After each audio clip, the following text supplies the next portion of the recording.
Hello friends. आज हम Samsung की S518 इस आईसी का पावर ऑन बोर्ड सीक्वेंस देखने जा रहे हैं। सबसे पहले ये देखते हैं कि ये जो पावर आईसी है ये किस किस मॉडल में लगी हुई है। सबसे पहले हम इसे देखते हैं। तो देखिए, सैमसंग के काफ़ी मॉडल्स में ये लगी हुई है, जैसे S20, S20 plus, S20 ultra, M12, Galaxy A21s और A40, A41, A51, 5 A71, S10 light और Note 10 लाइट। तो फ्रेंड्स, इन सब मॉडल्स में ये पावर आईसी लगी हुई है। अब हम चलिए इसको इसका जो पावर ऑन बोर्ड सीक्वेंस है इसको हम स्टार्ट करते हैं। हमने इस आईसी को क्लिक किया है तो हमारे सामने इस आईसी का जितने भी पार्ट्स हैं वो सभी आ गए हैं। तो ये जो फर्स्ट पार्ट है, इस फर्स्ट पार्ट में इसके जो बॉक्स बनते हैं उन बॉक्स का डिटेल दिया हुआ है। तो कौन सा वोल्टेज पहले बनेगा, कौन सा उसके बाद में बनेगा, नेक्स्ट एक पूरी सीक्वेंस किस तरीके से बनती है ये दिखाया गया है। तो ये हो गया इसका पार्ट 1। पार्ट 2 भी देख लेते हैं। ये हो गया इसका पार्ट 2 जो एलडीओस का सेक्शन है। एलडीओ के सेक्शन के बाद में हम इसका पार्ट 3 जो इसका कंट्रोल सेक्शन है, तो इन तीनों की हम बात करेंगे और बूट सीक्वेंस से रिलेटेड हर टॉपिक को यहाँ पर हम डिस्कस करेंगे। साथ में इसमें मैं आपको इसका लोकेशन और जो इसमें जो जीआर हमको मिलता है वो जीआर का भी हम डिस्कशन करेंगे। साथ में किस पैड से जुड़ा हुआ है ये भी हम देखेंगे। तो देखिए, अभी सेमेटिक के अंदर जैसे A5, B5, C5 इस तरीके से इसका पैड नंबर दिया हुआ है। तो जब हम सेमेटिक के अंदर इसका बिटमैप ओपन करते हैं तो बिटमैप ओपन करने के बाद में देखिए, इसमें ABCD वाला कोई सीरीज नहीं है, इसमें टोटल नंबर वाइज काउंटिंग दिया हुआ है। ठीक है, तो यहाँ पर तो दिया हुआ है कि चलो ये A5 में मिलेगा, ये B5 में मिलेगा और C5 इसके साथ में कनेक्टेड रहेगा। लेकिन देखिए, A5, B5, C5 यहाँ पर कहीं पे दिया हुआ नहीं है। ठीक है, तो इसको भी हम देख लेते हैं। इसका एक छोटा सा, ज़्यादा समय नहीं लूँगा मैं आपका, क्योंकि बहुत सारे लोगों की शिकायत रहती है कि बहुत लंबा लंबा वीडियो बनता है, तो हम इतना लंबा वीडियो नहीं देख पाते हैं। लोग स्किप कर कर के देखते हैं और फिर उनको काफ़ी चीज़ें समझ में नहीं आती। तो अगर आपको डायरेक्ट बूट सीक्वेंस ही देखना है तो मैं आपको शो कर दूंगा इस तरीके से, ये आप बूट सीक्वेंस देख लीजिए और आपका काम यहीं पे हो जाएगा। तो फिर आपको वीडियो देखने का ज़रूरत नहीं है। लेकिन अगर आप समझना चाहते हैं पूरा ये जीआर वगैरह के बारे में, वोल्टेजेस के बारे में, और ये पैड नंबर्स किस तरीके से हम काउंट करते हैं इनको, और देखिए और भी टाइम बचाने के लिए मैंने, जैसे ये कोर सप्लाई वगैरह है, तो ऐसा पूरा डिटेल लिखने वाला था, लेकिन वीडियो काफ़ी लंबा हो जाता है ऐसी जब कंप्लीट आना चालू हो गई है। तो मैं अब इसमें भी टाइम ज़्यादा वेस्ट नहीं करूँगा, आप लोगों का बहुत महत्वपूर्ण टाइम है। तो कोई बात नहीं, चलिए हम डायरेक्ट स्टार्ट कर देते हैं। तो हम अब सबसे पहले ये देखते हैं ये A5, B5, C5 हम ये किस तरीके से करते हैं। क्योंकि देखिए, फर्स्ट वाला जो वोल्टेज है, ये फर्स्ट वोल्टेज इसका बनता है। सबसे पहले ये आईसी जो पहला वोल्टेज बनाती है वो VDD CPU 0.75 ये वाला बनाती है। और ये L5001, देखिए L5001 इस कॉइल पे आपको मिलेगा। ये कॉइल किस सिरे से जुड़ी हुई है ये भी देख लीजिए आप। दूसरा कौन सी सीरीज से जुड़ी हुई है ये भी देख लीजिए, ठीक है। तो हम क्या करते हैं इसका, हमें तो ये देखना है इसका काउंटिंग हम किस तरीके से करते हैं। तो काउंटिंग के लिए हम देखिए इसका नोज पॉइंट देखते हैं, इस आईसी का नोज पॉइंट कहाँ पर है, ठीक है। तो नोज पॉइंट इस साइड में है, तो इस साइड में होने की वजह से हम यहाँ से, यहाँ पर इसका जैसे नोज पॉइंट है तो यहाँ से A B C D E F G H I J K L M N O, तो ये ए से लेकर ओ तक हम एंटी क्लॉकवाइज हम इसका ए बी सी डी इस तरीके से काउंट करते हैं, और इसका 1 2 3 पर हम राइट साइड में क्लॉकवाइज करते हैं, जैसे A1 A2 A3 A4 A5 A6 A7 A8 A9 A10 A11 A12 A13 A14 और A15, ठीक है। तो ये 15 बॉल की है इधर, और यहाँ पर ए से लेकर ओ तक इसका अल्फ़ा न्यूमेरिक में दिया हुआ है। तो लेकिन जब हम बिटमैप में देखते हैं तो इसके सिर्फ नंबर्स दिए हुए हैं। तो हम काउंटिंग किस तरीके से करते हैं, अब देखिए A5 B5 C5 के साथ में ये L5001 इस बक का पहला सिरा जुड़ा हुआ है, ठीक है। तो हम इसका काउंटिंग कर लेते हैं। देखिए A5 A1 हो गया, A2 A3 A4 A5, ठीक है। देखिए A5, इसके बाद ये B5 B1 B2 B3 B4 B5 C1 C2 C3 C4 C5। तो ये फर्स्ट वोल्टेज आपको यहाँ पर देखने को मिलेगा 0.75 कॉइल के इस साइड में, ठीक है। और ये डायरेक्ट सीपीयू को जाएगी क्योंकि इसमें डायरेक्ट लिखा हुआ है VDD CPU 0.75 वोल्टेज, तो ये डायरेक्ट सीपीयू में जाएगी। देखिए सीपीयू का कोर सप्लाई है, देखिए इन सब पॉइंट्स पे सीपीयू में जा रही है, ठीक है। मैं सीपीयू भी दिखा देता हूँ आपको। देखिए ये सीपीयू लगा हुआ है, इस सीपीयू के अंदर जा रही है। तो फ्रेंड हमने फर्स्ट वाला इसका जो वोल्टेज बन रहा है इसको देख लिया।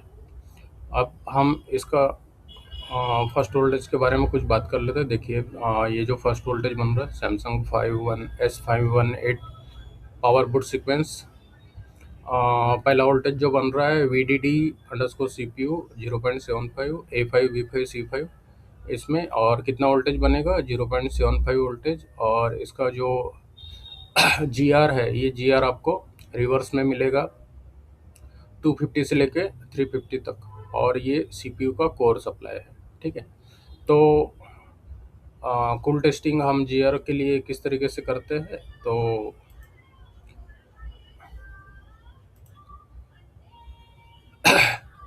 इसमें हम इस तरीके से करते हैं कि रेड प्रोब को ग्राउंड के किसी भी यहाँ पर ग्राउंड में हम लगा देते हैं, और ब्लैक से जब हम यहाँ पर चेक करेंगे तो हमें 250 से लेके 350 तक इतना GR यहाँ पर मिलना चाहिए। अगर मान लीजिए ये लाइन 0 0 दिखा रही है, अगर 0 0 दिखाएगी तो हमारा सेट वैसे भी ऑन नहीं होगा, CPU की मेन कोर सप्लाई है ना। तो अगर ये शॉर्ट पड़ी रहेगी तो हमारा सेट ऑन नहीं होगा। तो हमें इसके लिए क्या करना पड़ेगा, हमें सबसे पहले ये देखना पड़ेगा ये पावर की तरफ से शॉर्ट है या इधर CPU की तरफ से शॉर्ट है, ठीक है। तो हमें ये कॉइल उठानी पड़ेगी।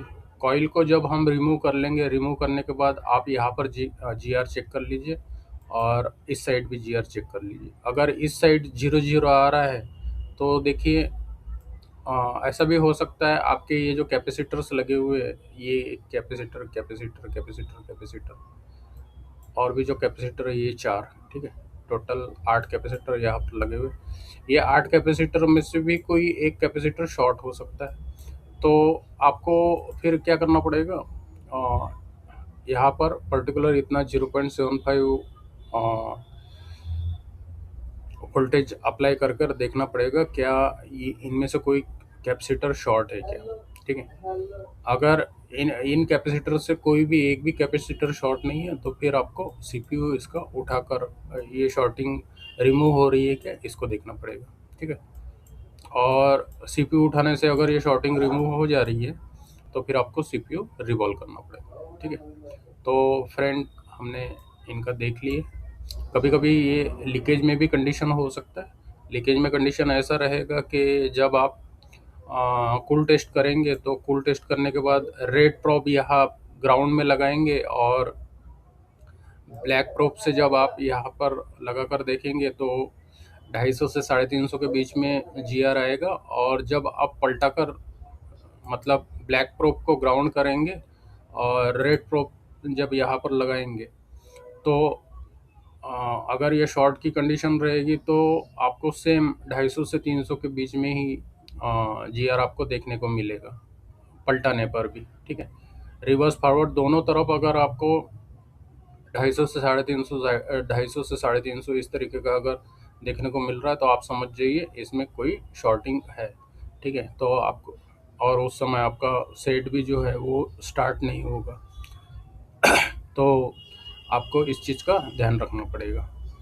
तो फॉरवर्ड एंड रिवर्स दोनों तरफ से आपको जीआर लेना पड़ेगा। तो फ्रेंड, समय काफ़ी हो रहा है, तो चलिए कोई बात नहीं, हम फिर कभी इन सब चीज़ों के बारे में डिस्कस करेंगे। अभी तो ये फर्स्ट वोल्टेज जो आपका VDD CPU 0.75 वोल्टेज, ये फर्स्ट वोल्टेज है जो ये पावर आईसी बनाएगी। ठीक है। तो फ्रेंड, इसके बाद में हम इसका सेकंड वोल्टेज भी देख लेते हैं। अभी और कुछ रहा रहा है क्या? नहीं, कोई। ये आपका फर्स्ट फर्स्ट नंबर का वोल्टेज ये वाला बनेगा। ठीक है। तो मैंने इसमें लिख भी दिया होगा। और नीचे काफ़ी मतलब थोड़ा और भी नीचे है यहाँ पर, तो मैं उसको भी आपको ओपन करके दिखाऊंगा। तो अभी हम सेकंड वोल्टेज देख लेते हैं। तो सेकंड वोल्टेज आपका VDD INT 0.75 वोल्टेज है, और ये इसकी कॉइल नंबर 5004, मतलब ये। तो इस पे भी बनेगा। अब मैंने किस तरीके से आपको A8 B8 C8 ये किस तरीके से मतलब आपको इसमें देखना है ये भी मैंने आपको बता दिया है। ठीक है। 1 2 3 4 5 6 7 8 A8। ओके। तो इसका जो सेकंड वोल्टेज बनेगा वो VDD INT 0.75, और इस कॉइल पे बनेगा। ये कॉइल जो है, ये कॉइल भी देख लेते हैं हम कहाँ पर जा रही है। चलिए, देखिए CPU की तरफ ही जा रही है। तो ये हो गया हमारा सेकंड वोल्टेज। ठीक है। तो सेकंड वोल्टेज VDD INT 0.75 इतना वोल्टेज बनेगा।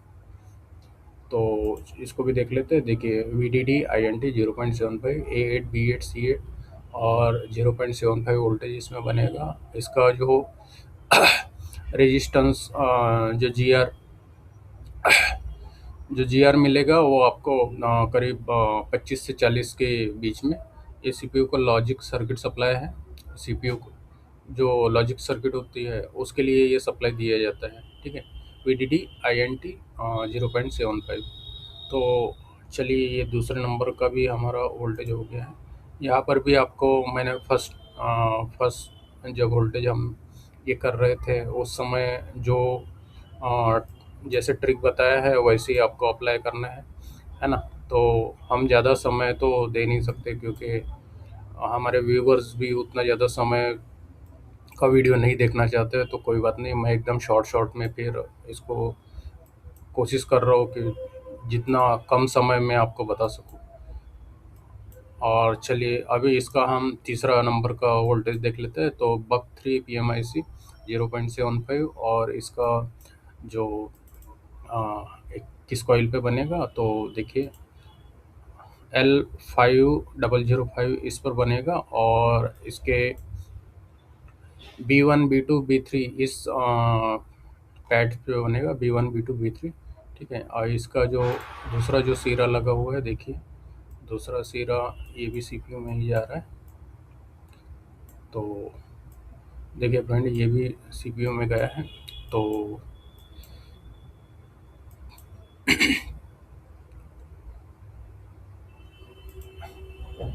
B1 B2 B3, इसका जो दूसरा सिरा है वो उधर गया। और आपको ये फीडबैक्स जो है, ये फीडबैक भी आपको चेक करना पड़ेगा। तो चलिए इसके बारे में भी थोड़ा मैं बता देता हूँ। जो फीडबैक होता है, ये फीडबैक सीपीयू की तरफ से आता है और इसके किसी दूसरे पॉइंट पे आपको इसको देखने को मिलेगा। तो आपको यहाँ से यहाँ तक जब आप पावर आईसी इसकी निकाल लेते हो तो ये फीडबैक वाली लाइन भी आपको चेक करनी पड़ेगी। फीडबैक वाली लाइन भी इसकी कंटिन्यूटी होना बहुत ज़रूरी है। तो इसकी कंटिन्यूटी आप देख लिया करिए, ठीक है। चलिए फिर और ज़्यादा समय ना लेते हुए मैं आपको और आगे बढ़ा देता हूँ। तो बक 3 PMIC 0.75, तो इसको भी हम देख लेते हैं। चलिए, तो इसका जो तीसरा नंबर का जो सप्लाई है बक 3 PMIC 0.75 B1 B2 B3, इस पर 0.75 वोल्टेज बनेगा और GR इसका 200 के करीब रहेगा। और ये PMIC का इंटरनल लॉजिक सप्लाई है। इंटरनल लॉजिक के लिए जो सप्लाई लगता है ये वाला सप्लाई है। तो ये भी मैं लिखने वाला था, लेकिन क्या है, समय आपको फिर बहुत ज़्यादा समय मैं आपका ले लूँगा, आपका बहुत ज़्यादा कीमती समय है। तो इतना कीमती समय मैं आपका ख़राब नहीं करना चाहता हूँ। चलिए इसका चौथे नंबर का हम सप्लाई देख लेते हैं। VDD VLDO 1.35। तो फ्रेंड L 5007 इस पर बनेगा ये वाला। तो इसका A11 B11 इस पर बनेगा।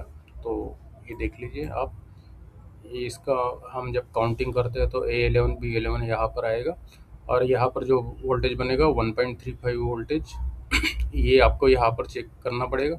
और GR तो मैं अभी आपको इसमें दिखाई देता हूँ, ठीक है। अब ये सप्लाई भी देख लीजिए, 1.35 वाला वोल्टेज कहाँ जा रहा है। तो ये मैंने यहाँ पर देखिए एक आईसी में जा रहा है। मुझे मैं ये सब चीज़ें लिखने वाला था, लेकिन क्या है, समय बहुत ज़्यादा हो जाएगा। ये किस आईसी को जाता है और ये आईसी का काम क्या है, तो बहुत लंबा वीडियो हो जाएगा, इसलिए मैं नहीं कर पा रहा हूँ। आप इसको देख लीजिएगा, स्कीमेटिक के अंदर आप देख लीजिएगा कौन सा किस इसमें जाता है, ठीक है। तो चलिए फ्रेंड, अभी ये हमारा 4 नंबर का जो वोल्टेज है 1.35, ये आप देख लीजिएगा। और 1.35 का हम GR देख लेते हैं। तो 4 नंबर का जो वोल्टेज है VDD LLDO लोअर LDO है 1.35 वोल्टेज का। A11 B11 पे मिलेगा 1.35 वोल्टेज मिलेगा। और इसका जो GR है वो करीब 200 के करीब आपको मिलेगा, ठीक है। तो कहाँ जाएगा ये मैं चलिए समय बर्बाद नहीं करते हैं, आगे बढ़ते हैं। इसका 5वें नंबर का जो वोल्टेज है VDD MLDO 2.0 वोल्टेज आपको L5009। ये देखिए थोड़ा हट के ये कॉइल है, कॉइल थोड़ा अलग टाइप का है। चलिए इसको दिखा देता हूँ मैं आपको कॉइल किस तरीके से है। देखिए ये जो कॉइल्स हैं इनसे थोड़ा हट के ये कॉइल। तो चलिए इसका भी मैं आपको दिखा देता हूँ। E1 E2, ये हो गया ABCDE E1 और E2। और इसका जो नेक्स्ट वाला जो सप्लाई है वो भी देख लेते हैं कहाँ पर जा रहा है। ये भी जा रहा है, देखिए फ्रेंड, और आपने देख लिया। चलिए मैंने आपको ये वाला वोल्टेज भी दिखा दिया। VDD MLDO 2.0 वोल्टेज है। तो इसके GR वगैरह देख लेते हैं। 5 नंबर का VDD MLDO 2.0 E1 E2 2.0 volt और इसका GR करीब 300 के करीब रहे। तो फ्रेंड चलिए, हमारे 5 वोल्टेज ये जो बक सेक्शन है ये कंप्लीट हो गया है। अब इसके बाद में हम बात करते हैं इसके LDOs के बारे में। तो इसका जो LDO फर्स्ट हुआ, मतलब 6वें नंबर का जो वोल्टेज बनेगा, इस वोल्टेज को भी हम देख लेते हैं। तो इस कैपेसिटर पे बनेगा ये वाला कैपेसिटर। चलिए ये कैपेसिटर देखिए यहाँ पर जुड़ा हुआ है और इस पे बनेगा 0.75 वोल्टेज। ये फर्स्ट वोल्टेज इसका LDO का फर्स्ट वोल्टेज जो है ये है 0.75 वोल्टेज। और इससे पहले हमने 5 बक का देख लिए हैं, तो ये 6वें नंबर का छठवें नंबर का ये वोल्टेज है ना। तो इस कैपेसिटर पे आपको 0.75 वोल्टेज इतना देख लेना है। अगर इसमें कोई गड़बड़ी रहेगी तो फिर आपको ये चेक करना है ये शॉर्ट वगैरह तो नहीं है, ठीक है। तो फ्रेंड ये भी देख लेते हैं ये कहाँ पर जा रहा है।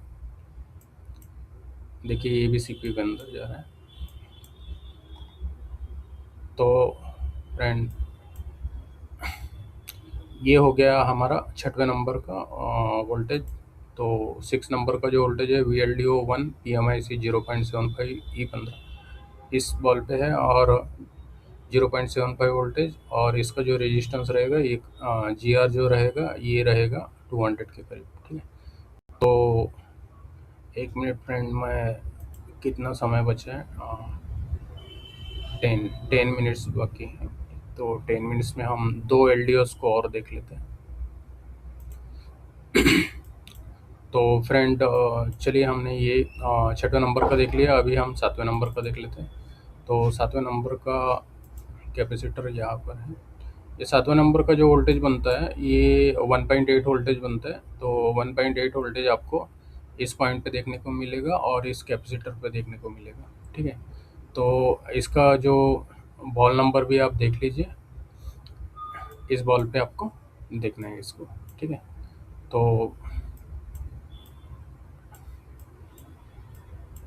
ये हो गया हमारा 7 नंबर का 1.8 वोल्टेज, और इसका GR वगैरह हम देख लेते हैं। तो फ्रेंड 7 नंबर का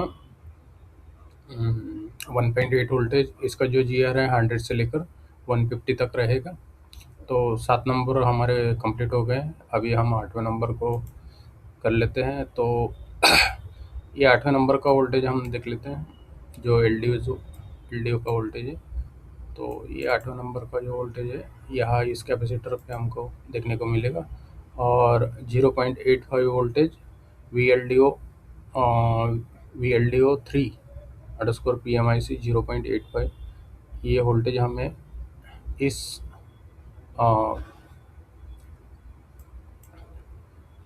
D15 नंबर पे हमको देखने को मिलेगा। तो इस कैपेसिटर पे हमको 0.85 वोल्टेज इतना देखना है। तो ये हमारा 8वें नंबर का हम देख लेते हैं। तो 8वें नंबर का जो वोल्टेज बन रहा है फ्रेंड्स VLDO 3 PMIC 0.75। 1 मिनट, 5 6 7 8 0.85। तो फ्रेंड ये जो 8वें नंबर का वोल्टेज है VLDO 3 PMIC 0.85, इसको हम देख लेते हैं। 8वें नंबर का 0.85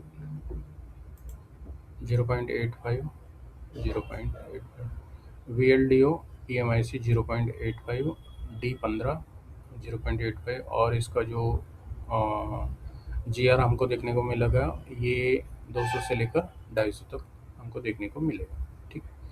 तो अभी हम 90 नंबर का इसका वोल्टेज देख लेते हैं। 90 नंबर का इस कैपेसिटर पे 90 नंबर का जो वोल्टेज हमको देखने को मिल रहा है ये VLDO 4 PMIC 1.8। तो फ्रेंड ये आपको पावर IC के A B C D E F G H H2 पर देखने को मिलेगा, और इसका GR वगैरह हम चेक कर लेते हैं। 1.8 वोल्टेज रहेगा। तो 90 नंबर का VLDO 4 PMIC 1.8 वोल्टेज H2 पे मिलेगा और 1.8 वोल्टेज रहेगा, और इसका GR जो है वो करीब 450 के करीब आपको देखने को मिलेगा। तो अभी 90 नंबर का हमने देख लिया, अभी हम 10 नंबर का देख लेते हैं। तो 10 नंबर का ये कैपेसिटर है 1.1 वोल्टेज। हाँ ये कैपेसिटर है 1.1 वोल्ट। तो 1.1 वोल्ट आपको इस पैड पे देखने को मिलेगा, और VLDO 5। तो ये जो 10वें नंबर का जो वोल्टेज है VLDO 5 PMIC 1.1 volt B14 pin पे देखने को मिल रहा है। 1.1 वोल्टेज रहेगा, और इसका GR जो रहेगा वो करीब 75 के करीब रहेगा। तो चलिए हम अब 11 नंबर देख लेते हैं।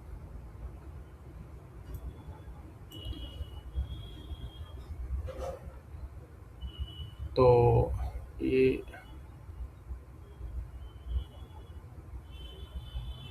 VLDO 6 इस कैपेसिटर पर, हाँ फ्रेंड, ABCD D14 नंबर पे आपको ये वाला वोल्टेज देखने को मिलेगा, VLDO 6 PMIC 0.6 वोल्टेज। 0.6 वोल्टेज हम देख लेते हैं। 11 number VLDO 6 PMIC 0.6 voltage D14 और 0.6 वोल्टेज रहेगा, और जो GR रहेगा वो 150 से 200 के बीच में रहेगा। तो हम चलिए आगे वाला देख लेते हैं। आगे वाला AVDD 12 MIPI DSI DPHY 1.2 voltage रहेगा, और ये कैपेसिटर, चलिए कैपेसिटर को कॉपी कर लेते हैं। ये वाला कैपेसिटर रहेगा कैपेसिटर में B15, तो B15 नंबर का, और AVDD 12, चलिए इसको भी देख लेते हैं। AVDD 12 ये 12वें नंबर का ही है बराबर। तो AVDD 12 MIPI ये वाला जो है B15 पे, और 1.2 वोल्टेज और 400 से 450 के बीच में आपको इसमें GR देखने को मिलेगा। ठीक है फ्रेंड, तो B15 ये B15 का है बराबर। तो फ्रेंड अभी हमने इसका 12वें नंबर का देख लिया, अभी हम 13वें नंबर का वोल्टेज देख लेते हैं। तो हाँ, ये है 13वें नंबर का। 13वें नंबर का इस कैपेसिटर पे आपको A14 पे देखने को मिलेगा। A14 चलिए देख लेते हैं। तो ये A14 देखिए, A14 पे VDD CPU M_अंडरस्कोर 0.75 वोल्टेज, और इसका जो GR है ये 150 से 200 के करीब रहेगा। ये हमने 13वें नंबर का देख लिया है वोल्टेज 0.75, ये वाला VDD CPU M 0.7। इसके बाद वाला जो है VDD INT M 0.75, इसको भी हम देख लेते हैं कहाँ मिलेगा। तो ये कैपेसिटर को हमने किया है। अब इसके बाद में ये A13 नंबर पे हमको इसको देखने को मिलेगा। तो चलिए इसको देख लेते हैं। ये 14 नंबर का वोल्टेज है। 14 नंबर का जो वोल्टेज है VDD INT M 0.75 A13 पे मिल गया, और ये 150 से 200 के बीच में इसमें आपको GR देखने को मिलेगा। इसके बाद में फ्रेंड VDD, तो अभी हम 15वें नंबर का वोल्टेज देख लेते हैं। तो 15वें नंबर का जो वोल्टेज है ये चलिए देख लेते हैं फ्रेंड, ये कौन सा बन रहा है। तो 15वें नंबर का बन रहा है VLDO 12 PMIC 0. और ये F15 पे बन रहा है। ठीक है, तो 15वें नंबर का वोल्टेज VLDO 12, तो इसको हम सर्च कर लेते हैं VLDO 12। तो फ्रेंड देखिए इसमें ये VLDO 12 PMIC 0.8 वोल्टेज, इस कैपेसिटर को हम देखिए, तो VLDO 12 0.8 ये वाला वोल्टेज हमारा 15वें नंबर का वोल्टेज है 0.8 वोल्ट, 0.8 वोल्टेज। तो चलिए चेक कर लेते हैं। F15 पे 0. और इसमें जो GR मिलेगा ये आपको 400 से लेकर 500 के बीच में मिलेगा। F15 पिन पे मिलेगा। इसको भी देख लेते हैं। तो ABCDEF F15 वाली पिन है। आप ये कहाँ कहाँ जा रहा है ये आप देख लीजिएगा। ठीक है, हम समय बचाने की कोशिश कर रहा है आपका पूरा। तो 15वें नंबर का हमारा हो गया। इसके बाद में हम 16वें नंबर का वोल्टेज देख लेते हैं। तो 16वें नंबर का जो वोल्टेज है VLDO 13 PMIC 1.2 VLDO 13। तो फ्रेंड VLDO 13 ये वाला है। इसका कैपेसिटर हम क्लिक कर लेते हैं। तो ये वाला कैप, इस कैप पे आपको 1.2 वोल्टेज देखने को मिलेगा। ये वाला वोल्टेज VLDO 13, PMIC 1.2 वोल्टेज। ठीक है फ्रेंड, तो ये आप देख लीजिएगा, ये वाला पॉइंट है, इस पॉइंट पे आपको मिलना चाहिए। इस कैपेसिटर पे 1.2 वोल्टेज मिलेगा। और मैं आपको बुट सीक्वेंस के हिसाब से देख लेता हूँ। इसका जो VLDO 13 वाला है, PMIC 1.2 वोल्टेज, C14 पे मिलेगा आपको 1.2 वोल्टेज, और 250 से 300 के बीच में आपको GR देखने को मिलेगा। इसके बाद में 17 नंबर का जो VLDO 14, ये J1 पिन पे आपको देखने को मिलेगा। चलिए इसको भी देख लेते हैं। VLDO 14, तो फ्रेंड ये वाला कैप है, इस कैप को हम सिलेक्ट कर लेते हैं। इस कैप पे J1, ये J1 वाला जो है VLDO 14, PMIC 1.8 वोल्टेज, ये 1.8 वोल्टेज इस कैप पे आपको देखने को मिलेगा। चलिए इसको देख लेते हैं। तो ये 17वें नंबर का VLDO 14, PMIC 1.8 वोल्टेज, J1 इस पिन पे देखने को मिलेगा, और 300 से 400 के करीब इसमें GR आपको देखने को मिलेगा। अब हम 18वें नंबर का देख लेते हैं। 18वें नंबर पे VRF FEM 2.8 voltage, E6 point पे हम चेक कर लेते हैं। तो चलिए फ्रेंड 18वें नंबर का देख लेते हैं। E6, ABCDE, 1 2 3 4 5 6, तो ये है E6।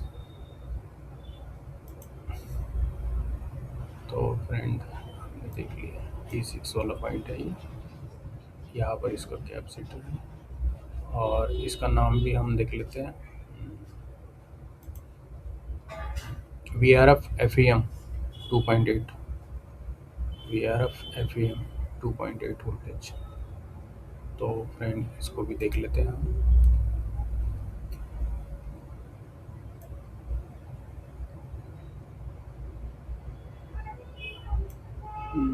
इस कैपेसिटर को हम क्लिक कर लेते हैं।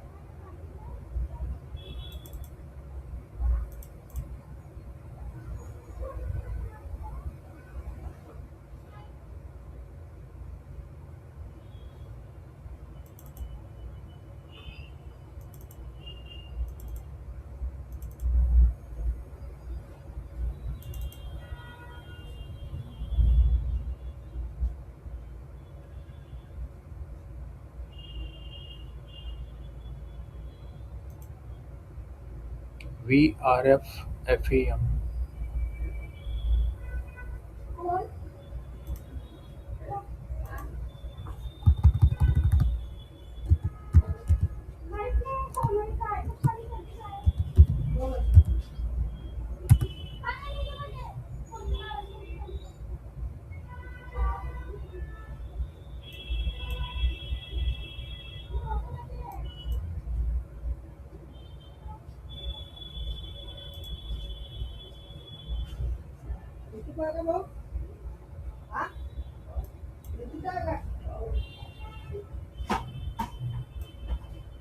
फ्रेंड ये हमारा E6 इस पॉइंट पे मिला है, और VRF FEM 2.8 वोल्टेज हमको देखने को मिला।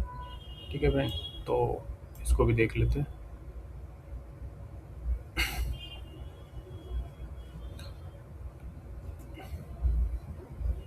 E6 इस पॉइंट पे है ये, E6। तो फ्रेंड E6 हम देख लेते हैं। E6, ABCDE,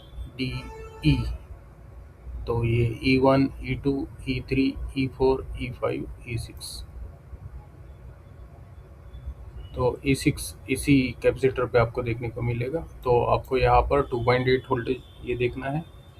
ठीक है फ्रेंड, तो इस पे हम GR भी चेक कर लेते हैं। चलिए GR की बात करें तो हम इसमें 400 से 500 आपको GR देखने को मिलेगा। तो फ्रेंड नेक्स्ट 19वें नंबर का जो वोल्टेज है हमारा VDD EMMC 2.85 H4 इस बॉल पे हमको देखने को मिलेगा। और ये 300 से 350 H4 वाला बॉल देख लेते हैं हम फटाफट। तो ए हाँ, ABCDEFG और H4, 1 2 3 4, ये चौथा नंबर। तो H4 वाला जो यहाँ पर आपको देखने को मिलेगा, H4। तो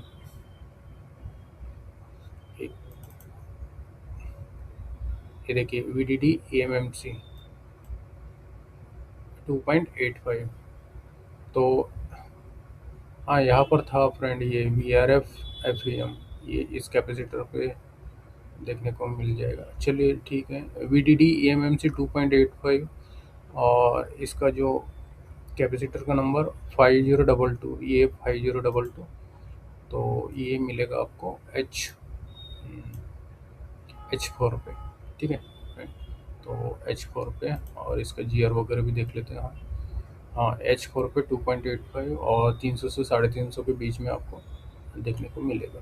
इसके बाद में हम 20 नंबर का देख लेते हैं। VDD proxy LED 3.3 voltage F6 पे।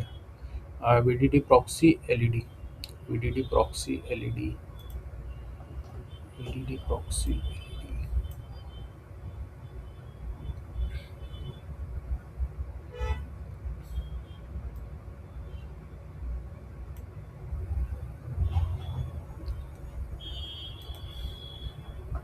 VDD प्रॉक्सी LED आपको F6 वॉल पे हम क्लिक कर लेते हैं। डायरेक्ट समय बचाते हैं काफ़ी आपका। हाँ, ABCDEF और F6 है, 1 2 3 4 5 6। तो F6 वाला जो है, देखिए यहाँ पर इसके, हाँ, VDD प्रॉक्सी LED 3.3 वोल्टेज, ये वाला वोल्टेज है, इस कैप पे आएगा। तो इस कैप पे आप देख लीजिएगा 3.3 वोल्टेज आपको देखने को मिलेगा, ये वाला पॉइंट है। तो फ्रेंड, इस पॉइंट को भी आप देख लीजिएगा, ठीक है। अभी हम 21 नंबर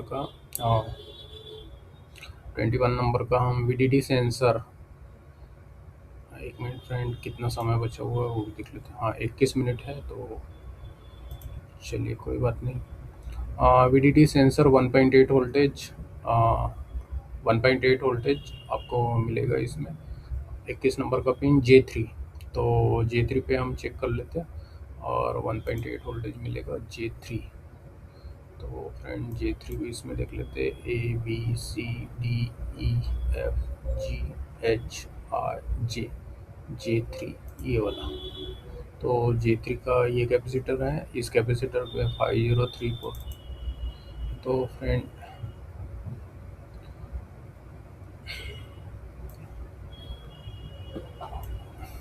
5034,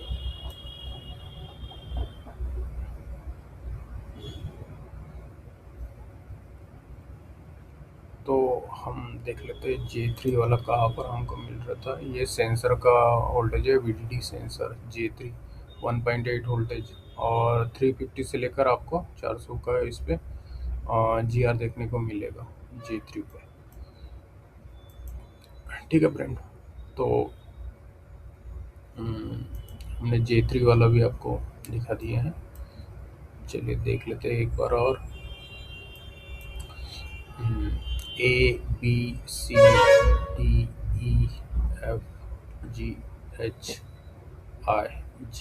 J3। तो फ्रेंड ये वाला J3 का कैपेसिटर 5034।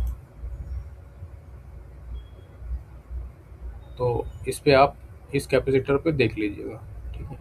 तो आपको यहाँ पर फ्रेंड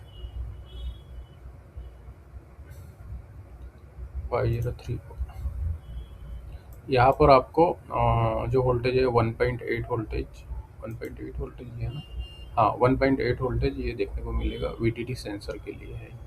इसके बाद में 22 नंबर का हम वोल्टेज देख लेते हैं। PMIC SCL 1.8 वोल्टेज E12 और F12 पे। देखिए इसमें क्लॉक एंड डाटा के है ये दोनों, 22 और 23 नंबर, E12 और F12। 1.8 वोल्टेज यहाँ पर मिलेगा, साथ में यहाँ पर फ्रिक्वेंसी भी मिलेगी, ठीक है। और जो GR है वो GR दोनों सेम मिलेगा, 300 से 400 के बीच में, 300 से 400 के बीच में, ठीक है। ये क्लॉक डाटा के है ना फ्रेंड। तो चलिए हम दोनों को एक साथ देख लेते हैं, E12 और F12। E12, तो फ्रेंड E12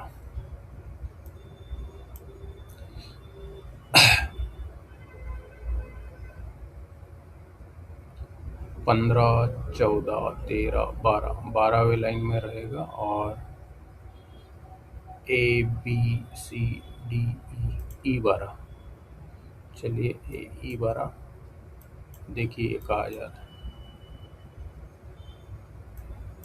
देखिए फ्रेंड, ये क्लॉक डाटा जो है ये सीपीयू के साथ में जुड़ा हुआ है। ठीक है, हमने ई 12 दिखा दिया है आपको। ई 12 के बाद में आपको F12 भी दिखा देते हैं भाई, F12 वाला पॉइंट। हाँ, F12 इसको भी देख लेते हैं।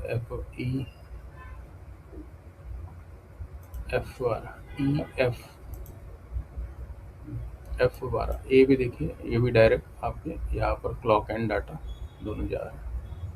ठीक है फ्रेंड, तो यहाँ पर आपको 1.8 वोल्टेज के साथ में फ्रीक्वेंसी भी देखने को मिल जाएगी। ठीक है फ्रेंड, तो इनको देख लिया हमने। अब हम नेक्स्ट हमारा जो वोल्टेज है, क्लॉक एंड डाटा तो देख लिया हमने। ये 32 किलो हर्ट्ज का जो फ्रीक्वेंसी, हाँ, ये आपको मिलेगा M2 वाले पिन पे। एक मिनट देख लेते हैं इसको भी। तो M2 ABCDEFGHIJKLM।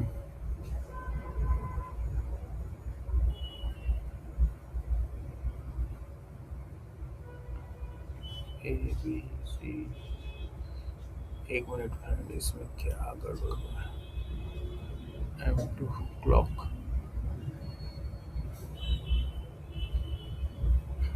APPMIC clock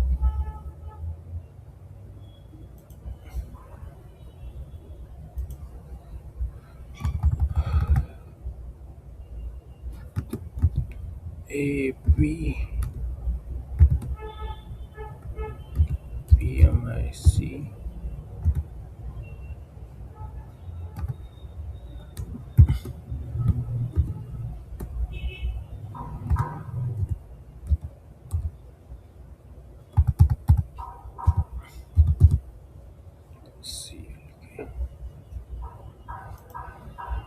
APPMIC clock. तो चलिए इसको देख लेते हैं कहाँ पर है ये।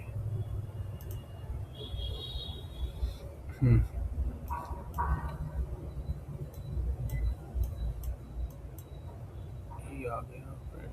नेक्स्ट कहाँ जा रहा है? TP। ये देखिए M2 वाले पिन पे आपको देखने को मिलेगा, और तीसरे नंबर पे। ठीक है, तो इसका M2 वाला पिन, इसका एक TP भी दिया हुआ है। देखिए TP को हम क्लिक कर लेते हैं।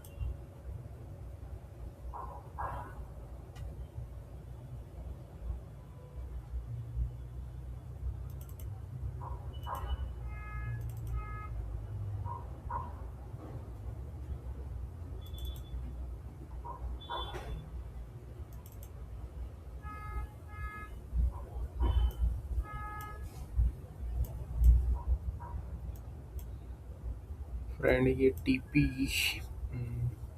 नहीं दिख रहा है। एक मिनट देख लेते हैं इसको।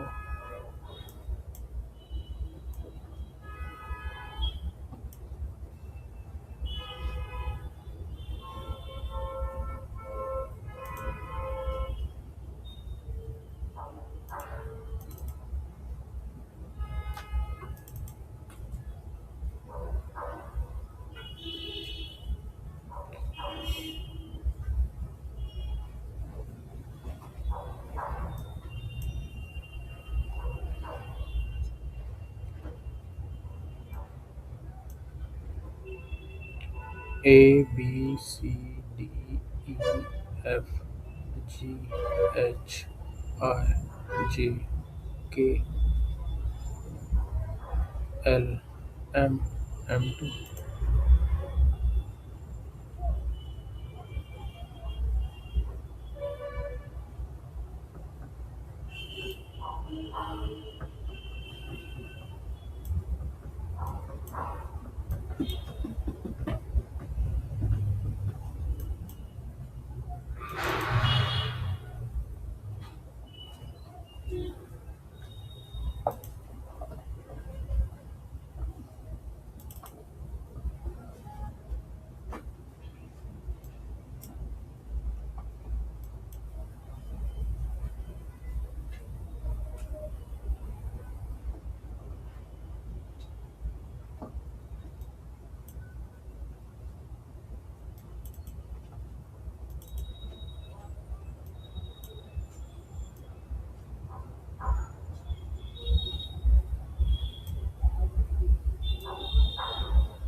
यहाँ तो फ्रेंड गड़बड़ हो रहा है। यहाँ पर तो सेमेटिक के हिसाब से M2 दिया हुआ है, लेकिन इसका TP तो कोई क्लियर नहीं हो रहा है। तो हमें देखना तो पड़ेगा TP TP TP क्या है यहाँ पर M2।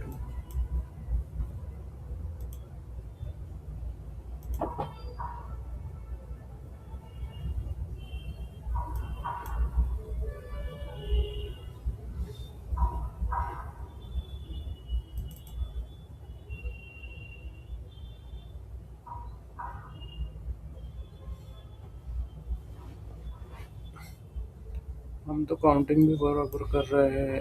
ये A5 B5 ये तो बराबर है। ए तो ABCDE FGHIJKLM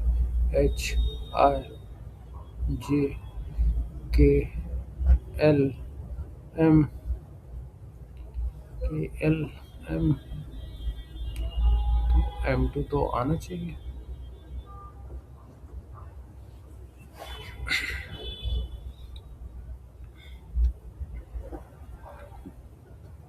फ्रेंड ये कैसे हो रहा है? M2 तो नहीं आ रहा है इसमें।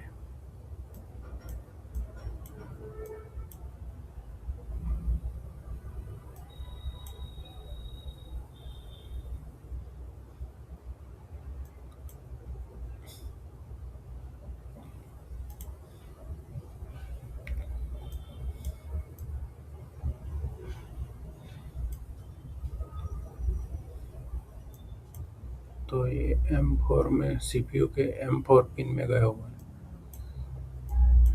तो चलिए CPU का ये M4 वाला पिन देख लेते हैं।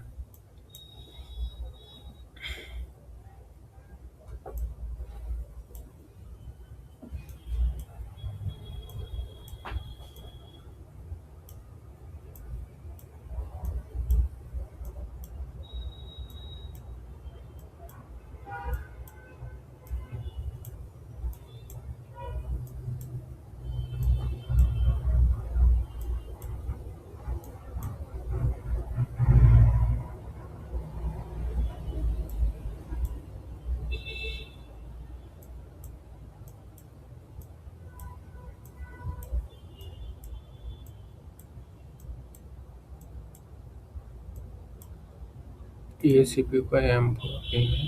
अभी ये पिन कहाँ जा रहा है देख लेते हैं। TP वगैरह का ही दिया हुआ है कि उसको भी देख लेते हैं।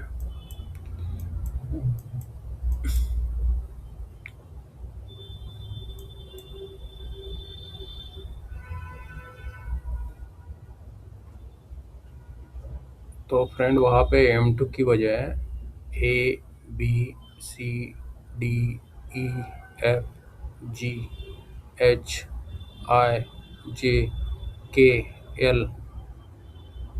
तो वहाँ पर M2 की बजाय L2 होना चाहिए। ठीक है फ्रेंड, तो ये है L2। तो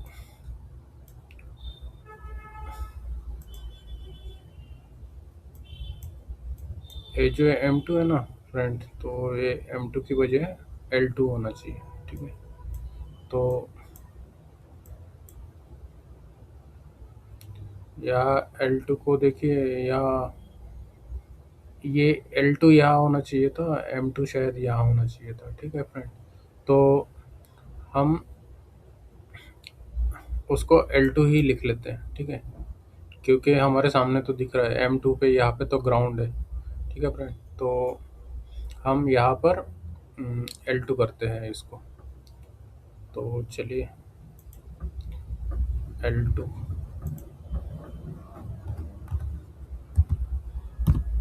कर दिया है। ठीक है फ्रेंड, तो इतना समय लग गया है, इसके लिए मैं I am really very sorry, क्योंकि मैंने आपका बहुत ज़्यादा समय ले लिया। अभी कितना समय बचा है देख लेते हैं फ्रेंड। 8 मिनट बाकी है। चलिए कोई बात नहीं, तो 8 मिनट में हम ये 2 और हमें कंप्लीट करना है। तो इसके 2 जो पॉइंट बचे हुए हैं, देखिए SOC reset N G10 pin पे मिलेगा, यहाँ पर 1.8 वोल्टेज मिलेगा। तो फ्रेंड चलिए इसको भी देख लेते हैं। SOC रिसेटियन और G10 पिन, G10। तो ABCDEFG 1 2 3 4 5 6 7 8 9 10 G10। तो फ्रेंड ये G10 वाली पिन कहाँ गई है? तो यहाँ से डायरेक्ट CPU में ही जाएगी, बराबर है। तो इस पॉइंट पे आपको 1.8 वोल्टेज मिलना चाहिए, ठीक है फ्रेंड। बीच में कुछ भी कोई भी कंपोनेंट भी नहीं है।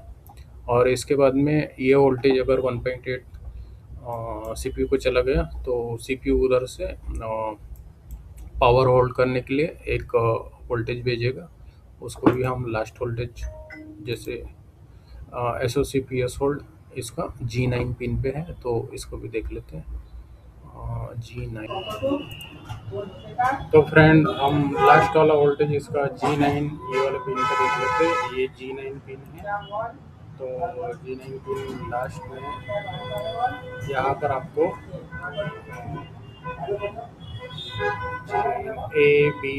ABCDEFG G9। तो ये G9 पिन देखिए CPU से आएगी, तो CPU के इस पैड से आ रही है, ठीक है फ्रेंड। तो इसका हमें ध्यान रखना है। तो हमने पूरा कंप्लीट इसका बूट सीक्वेंस देख लिया है। और अब फ्रेंड आपको कोई भी परेशानी नहीं जाएगी, कोई आप देख लीजिएगा, सभी वोल्टेजेस आपको मिलने चाहिए, तो आपका पावर सेक्शन ओके हो जाएगा।